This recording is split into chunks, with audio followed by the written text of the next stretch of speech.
Hi guys, so now we're going to be discussing a few algorithms or what our take is on how computers actually draw lines.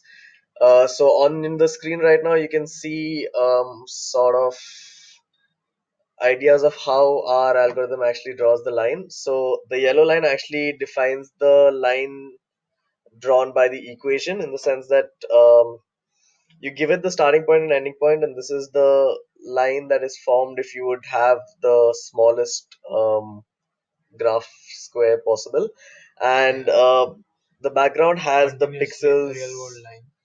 and the background has the pixels which are actually lit up, and the algorithm decides which pixels to actually light up, and you can see that they actually kind of match with the expected output or the expected real world line that we see.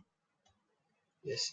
So what happens here is we have a real world line which is continuous and a discrete space of pixels, and we need to map the real world to this discrete space. So what we do is we first scan left to right and then we scan top to bottom. So when we scan left to right, we put in the discrete values of x in the equation of the line, which are integer values, of course, and then we get corresponding values of y. But these values can be floating point values, so we round them off to get the corresponding integer values.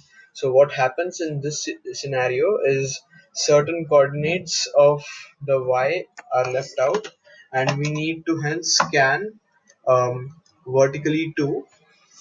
So, giving you an example of what actually happens when you do only the horizontal scanning.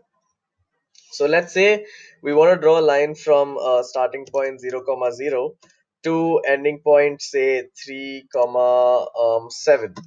So, the output window that you get actually, when you look at it, you can see only a few of the things are marked, and these points essentially are 0, comma 0, 1, comma 2, and 2, comma 4, which are part of the equation. But the issue with this is that if you remove the yellow line, you don't look at this like an actual line. The pixels that have been lit up don't actually form a line. So to fix this, we also have to include a top to bottom scan, in the sense that x becomes what you're looking for, and the y value is put as the independent variable.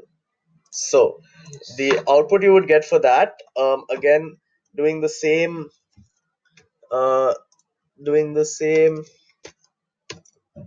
input and output point in starting and ending point, 0, comma 0 and 3, comma 7 gives you a much better output with all these pixels also being lit up, and that is the line algorithm that we have. Yes. So this algorithm basically performs two scans, one horizontal and one vertical, and it combines both the scans results into one big list, which removes all the duplicates that have been generated through the scan, and that is what we display through the Kinter output. Yeah. Once again, it's written in Python using a library called Kinter. The origin is the top left corner, and each of these squares essentially represents one pixel. And that line, the yellow color line, is actually the line that the most perfect representation of the line that the pixels are trying to emulate.